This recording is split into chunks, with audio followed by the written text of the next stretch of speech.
lot, man. Only two left now. You got John Berkley, who was in the Canadian Forces, and you got Hal Ebley, who was a Vietnam veteran. Wow. He's our chaplain. Yeah. And John's an old SIGs type from way back. I was SIGs for a bit. Yeah, that's what I was. Yeah, I was SIGs. I worked at Kingston there for a while. Yeah? I started with, well, I went with EW. Okay. So I started with the infantry when armored, and then I got medically OT'd after a back injury in Kosovo. They put me in the SIGs, and then I went back to Merce, took my commission, and ended up as a logistics officer. Oh, Yeah, so 24 years total. Yeah. Yeah. I had a few trips, a couple trips to Afghanistan, a couple of trips, to Bosnia, the Balkans and stuff. Who were you with when you went to Afghanistan? Okay, so I'm Riad, Byne, CEO Spartan Wellness, and I've traveled from Ottawa with PTSD buddies, Jamie McWhirter and Tema. And what we're doing is we wanted to come and visit the Legions in Newfoundland because you guys are so engaged with the community and everything, and find out what's working, what's not working, and any messages you'd like to pass on to veterans and Canadian citizens in Newfoundland, and sort of say, these are the initiatives, like this one here, for example. This is great. And I just wanted to get your feedback, because what we would like to do is create sort of a nice message to say, the Legions are here to help and support the communities, and they are a big part of the community. And we want it to transfer right across Canada, because the ones in Ontario I've seen, they're really struggling. A lot of the younger vets are just, they have this perceived vision of the Legion being old way, and it's not. Just the Legions we visited so far, they're very modern. Like they're saying they want the young vets in. So we just wanted to have a chat about that. So what would be some of the things you'd like to pass on and initiatives you're doing? That is a problem, getting the younger folks, especially the recently retired new veterans, if you want to call them that. Mm-hmm. Myself, I served for 33 years. I never once thought of joining the Legion until the day I got released. Yeah. Then I just knew in the back of my mind for some reason that as soon as we relocate, which we moved to Carbonear, I came down the first week and joined the Legion. And I think that's the way with a lot of serving military now. The new Veterans Charter, of course, didn't help because they blamed the Legion for approving the new Veterans Charter, when in actual fact every Veterans Association at that time did the same thing as the Legion did, but because we're so big and we're so visual, they keep blaming the Legion. Mm-hmm. We keep reaching out to, all across Newfoundland, all across the island, to the younger veterans, to newer people, to Canadians, to anybody at all. Come on in and join us. If you believe in what the military does, then you believe in what the Legion does, because we're here to support the military. But it's getting very, very difficult to still, we're fighting that old boy, old man club image. Yeah. And we're struggling. Here in this town, we can have all the functions we want. We just can't seem to get the young people to come into it. Mm-hmm. And a lot of my Legions in Newfoundland, of the 45, they're in very small towns, very small membership, and it's hard to get the new, younger people to come in. They're just not engaged like they were 30 years ago. The youth are not engaged the way they used to be. Yeah, exactly. And you know what? It is a culture change, right? And we know that. And it's funny you say that, because I didn't really think of joining the Legion until I got out as well, right? And they gave me that 1-year membership there on a course once. Free membership. And I didn't do it. And then when I got out, they gave me the membership, and then I went and joined. So it brings me to the next question, right? Okay, so a lot of the Afghanistan vets, the new war vets, we call them, and everything like that. A lot of guys are injured pretty bad about it, both physically and mentally. They're moving towards medical cannabis, and a lot of guys, a lot of service women and servicemen aren't drinking anymore, right? They're trying to stay away from the alcohol, because like in the old days, alcohol was used to help get through the day after the guys returned back from World War I and II and whatnot. And now medical cannabis is becoming the norm for these guys, for us, myself as well, to use as their medication. And there's been a lot of back and forth talk with Legions and stuff like that. What's your take at a provincial level on that? Because I know from the feedback we get from a lot of younger veterans, the new war veterans, is that, I can't medicate at the Legion. It sort of seems to be that I can't medicate at the Legion. I get in trouble if I go to the Legion and medicate. And I know from talking to already a few Legions that's not the case here. Could you elaborate on that? Well, I think we're going to be stuck by the guidelines that the provincial government put in place. If they say you cannot medicate or smoke inside the building, and then, you know, these PTSD rooms that some branches have set up, quiet rooms for veterans, will they be allowed to smoke in there? Well, according to the provincial regulations, they're not going to be allowed to smoke in there. So, Sure. so us as a small branch here in Carbonear, we're going to have to follow the rules and the regulations laid down by the provincial government and municipal government. And if they say you can't smoke inside your building, or if they say you can't smoke 50 feet outside your building, Sure. then we're stuck. I mean, Yeah. we have to abide by the rules and regulations, the laws of the land. Yeah. So I guess we're just stuck. So, but they can medicate. So if the rule says they have to be 9 meters from to have a cigarette, right? They can go and medicate in that smoking area. Is it, If they, exactly. as long as they do it within the guidelines of the rules and regulations, laws, then we got no objection to it anywhere. But you can't come in, unfortunately, in these quiet rooms that some branches have spent lots of money to set up to try to attract younger veterans. Yeah. And if they're going to say, well, I can't go in there and medicate, well, it's not the Legion that's saying you can't.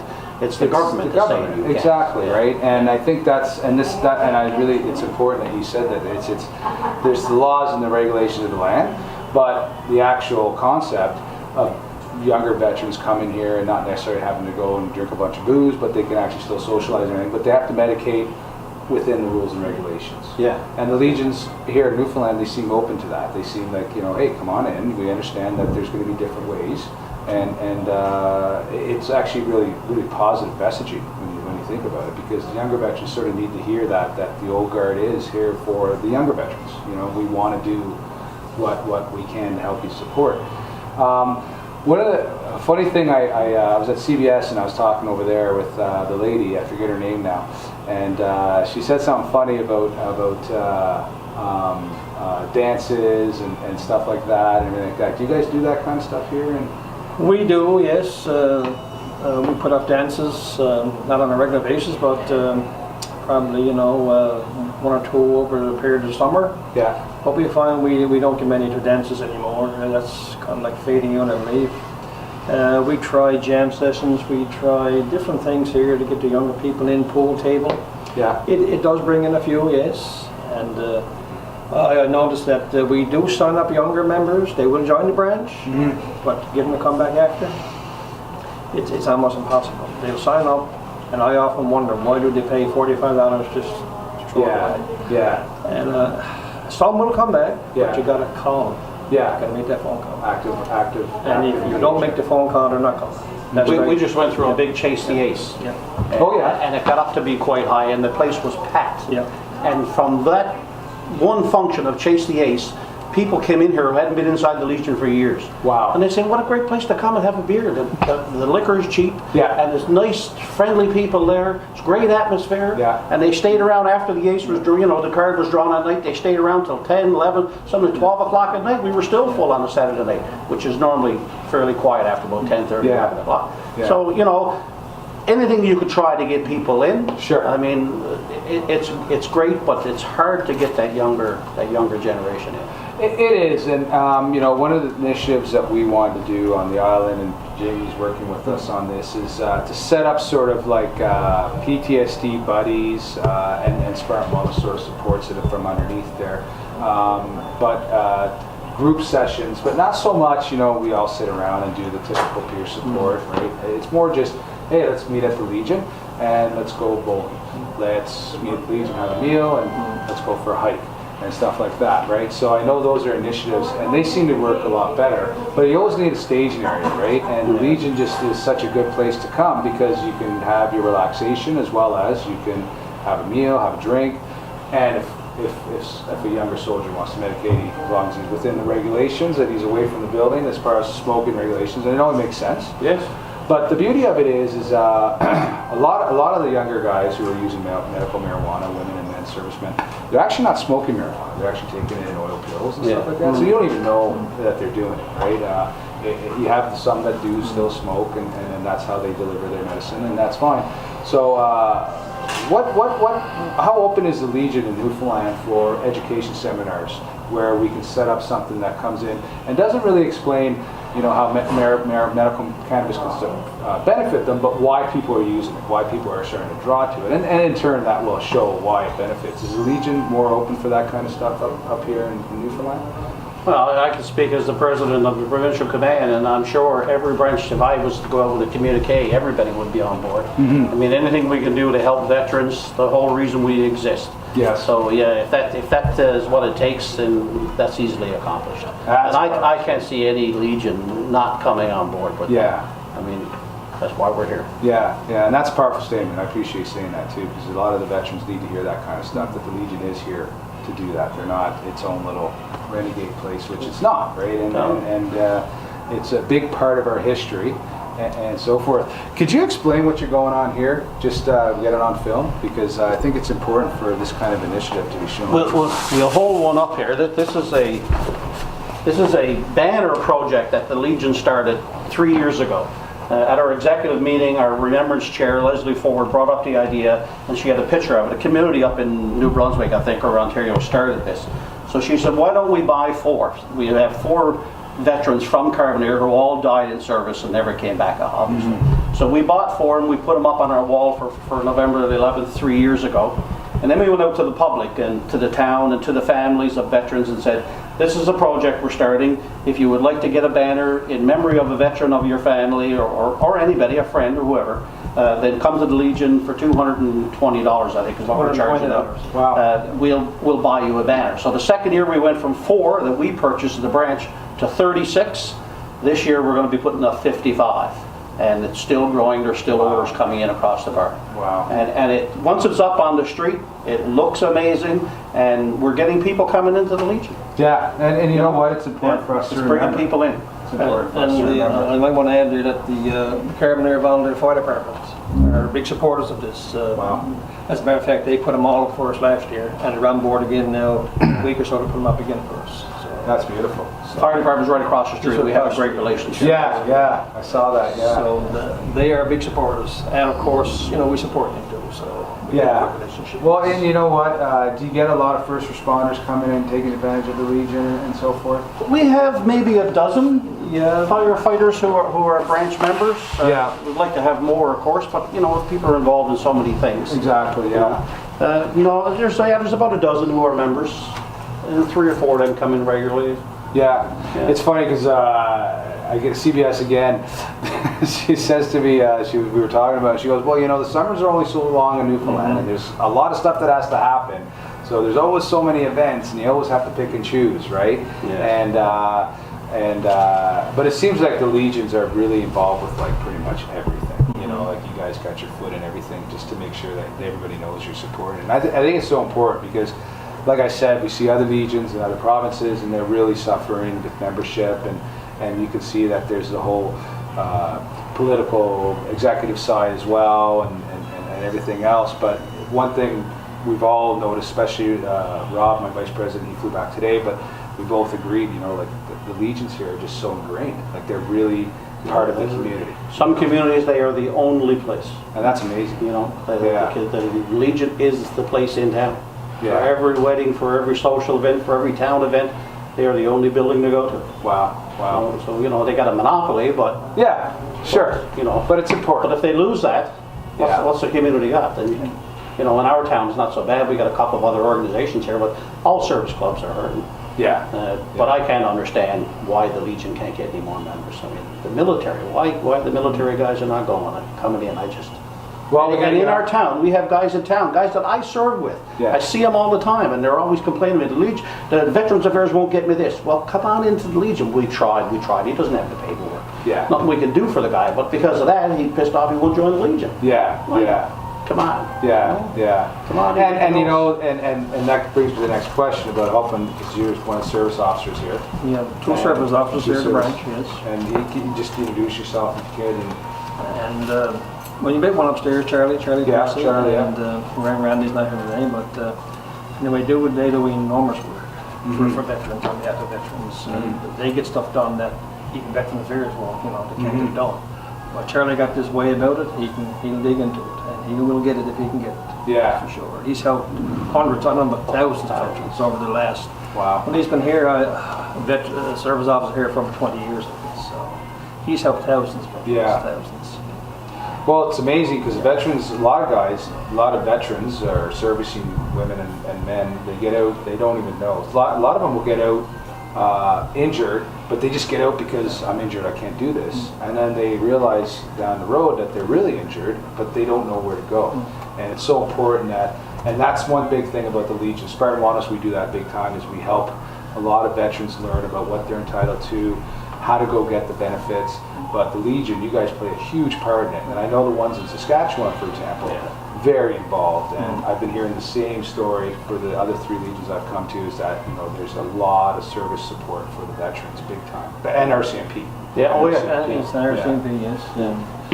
Well, getting back to what Burke said there a little while ago, there's a stigma attached to it. I'm not going to join the Legion, that's an old place, old folks place. You know, they're old veterans in there. They like to sit around and, you know, talking old war stories, stuff like that. Yeah. But as president of the branch, I get that quite often. Yeah. Because I ask, you know, how come you're not a member of the branch, you know?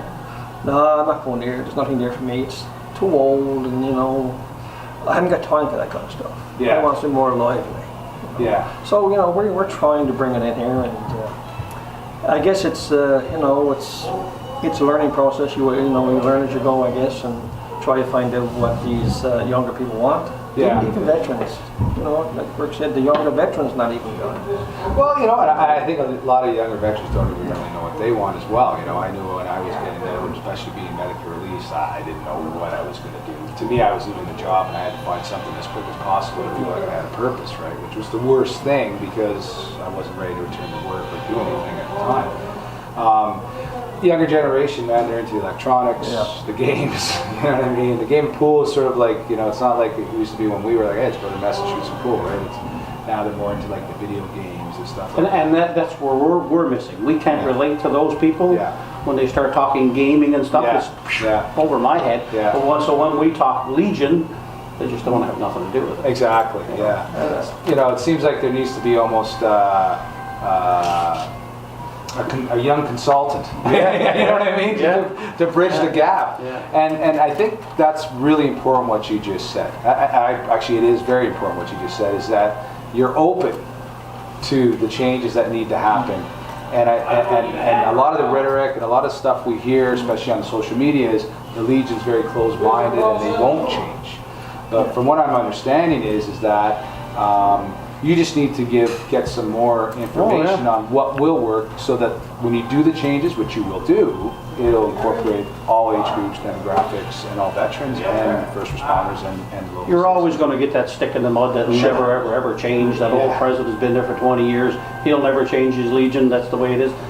I mean, they're going to die off. If they don't change, they're going to die off. Yeah. You know? I think another problem too is the fact that I've been talking to, like I say, you know, various people in the town, and they don't know that they're eligible to become a member. They says, I can't become a member of the Legion. I said, why not? Because I'm not a veteran.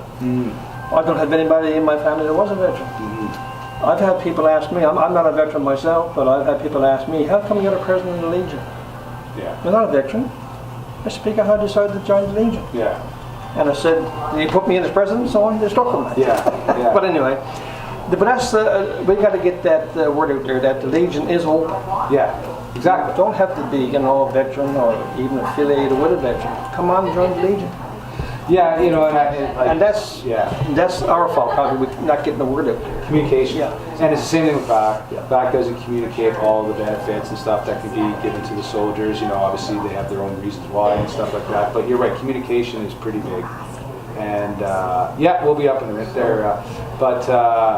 So lastly, I want to say Spartan Wellness wants to buy a sign. Okay, so we'll do a donation, and I'll leave it up to you guys to determine who will go on the sign. I'm not from Carbonear, unfortunately. I am enjoying this beautiful, hot Newfoundland sun. Well, maybe before we throw up, I can probably call upon Burke, because he got a special event coming up for open house. If you want to explain that. And it involves the banners, so... Well, this goes with... This is your project. Being the president, driving into St. John's all the time, you get that hour and 15 minutes to do nothing but think. Right? Worst time of their lives. 55 banners going up this year, and it came to me, okay, how are we going to promote these 55 banners? So let's take advantage of these 55 banners to have an open house. So what I put forward to the executive, and again at a general meeting last week, to 30 or 40 of our members, was we'll have an open house on the 5th of August. We'll have our 55 banners will be up, because they go up for the 1st of July. My aim is to have 55 veterans, 55 Legion members in uniform formed up on the street. Wow. We'll march down the street, one contingent will go right, one contingent will go left, and as they pass a pole, a Legionnaire will fall in, and he'll stand by that pole for an hour. Perfect. So then if anybody wants to come, we'll advertise the fact. If anybody wants to come, we'll tell them about Maurice Kavanagh or Harry Kavanagh or whoever happens to be in that banner. We'll tell them when they joined, what happened to them, and if they're from Carbonear or Freshwater, whatever small town they're from. And then we'll come back to the Legion, we'll have an open house and we'll have finger foods and we'll show them our memorial room and our meeting room and our bar room and explain what the Legion's all about. That's amazing. So hopefully we'll get a crowd, but even if we don't, well, we tried. Well, there's a lot of fine history in Newfoundland Yes. that serves Canada, big time, you know, and I'll have to say some of my best friends, proudest friends I have are Newfoundlanders, you know, and I still remember the first Newfie I met, he had me convinced that there were live saltwater rabbits that could come out of the ocean and get kids, but I quickly learned that you know, us Ontario guys were easily convinced by the Newfoundland swag, right? But no, yeah, go ahead, sorry. No, I was going to say, I might want to add too that we are going to try to get the family members involved. If there's any family members that want to stand by a banner, you know, after, you know, I say the deceased veteran there. And they could probably tell, you know, a better story about the life of this particular veteran. For sure. Than we would. There's 6 Kavanagh boys, they're in that picture in the back there, and their sister is a member of this branch. Yes. Oh my God. She runs our seniors card games for us. Oh, that's awesome. Yeah, Peg is Her name is Peg, and awesome. she would be perfect to talk about her brothers. Oh, perfect, yeah. Because she could say more than we could ever say. She's probably got a lot of good stories So, too. no doubt. She has a lot of stories. So hopefully we get the families involved in this too. So. Yeah. So make it a family affair. And then by getting the open house, we may, who knows, if we get 100 people in here, we can sign up 20 new members. Yeah. That's the whole idea. Yeah. So if I get one. Well, I'm, you know, I shoot somewhere, I right? shoot And big. it's just, as long as it's always a positive experience, they're going to come back and they'll spread the word, right? And this is what we want to do, was take back a message that, you know, yes, the Legion has its ups and downs like everything else, but you know, the Legion is open. The Legion is open to make the changes. Open. They need the help, We are open, and, yes, and, yeah. and that's important, because a lot of veterans, when they hear that, it's sort of, and you can appreciate it being soldiers, it's sort of our natural instinct to get in there and help make sure our buddies are safe and go. So if the younger veterans hear this, then it paints a little better picture, like, okay, well, maybe I can go and offer some assistance to the Legion. Just by going in, maybe not joining right away, but just going and giving advice to the president and saying, you know, I would come here, I have a lot of buddies who would come here if you had an Xbox room or if you had something like that, right? And you'd be surprised, you know, it's older people, once they get on the Xbox game or something, they might enjoy that one game, you know. Me, I'm not so much, but I can tell us you know. If it doesn't work, we're lost. Yeah. I know I am anyway. Yeah. Me too. I really appreciate the time, and it's fantastic that you were here as well, being the provincial. And it's a bonus for you. And yeah, no, I can't say enough. And thank you very much, Jamie. I can say for PTSD buddies, Jamie and Vince Savoy and Kemma and stuff, to open your doors and let us do some barbecuing. And you know, this was sort of a soft approach. We didn't want to get too big. And just the fact that we can reach out to the communities, it's really important to us. And we're a veteran organization, so we know how important it is. You know, in our co-founders, we have over 360 years service, over 87 missions overseas, just between the 9 of us. So, you know, we understand that the Legion is a big part of things, and it's got to be fixed. So we all have a place where we can hang our hat and hang out with family. Right? So great. So in closing, I just want to say that at the branch here, we are one of the fortunate branches. We have 166 members, and I can call upon, or membership, you know, can call upon at least 40 to 50 members at any given time to help out here and volunteer at the branch. Great. So I don't think we're going to have any problem getting our members to man those banners. Yeah, that's awesome. Yeah, I look forward to it in August 4th. August the 5th. August the 5th. Okay, so we'll make sure, and you know what we'll do is we'll make sure through the Spartan social network we'll get some more information on that. And we'll make sure to send that out too, because we are seeing a lot of our veteran families in here, and we're passing the message on. So it's great. I appreciate it. Thank you, sir. Once again, Mike Burke, Mike Butt. Mike Butt, President. About 2 years ago, we bought 4 banners for the 4 Carbonear men who died. It never came back. So we went out and bought 4 of these banners, and we hung them on our poles around town. Awesome. Next year, Second year, we were up to 36. We don't buy any more. We went out to family, we went out to friends, we went out to businesses, and we said, you know, this is what we got. $220 a banner. Anybody interested? Now we're up to 55, and the orders are still coming in. Wow. So we're going to have them from Harbour Rock Hill. If you go down this way left to the funeral home, it's Harbour Rock Hill. We're going to have from there all the way up and across the beach. Of the branch 23. And Berkley Lawrence, Berkley Lawrence, provincial president. Provincial Command. There you He's go. the boss man. He's the I boss. wish you good luck in your travels across the island. Thank you. I hope you have great success. Thank you, sir. Appreciate it. Thank you.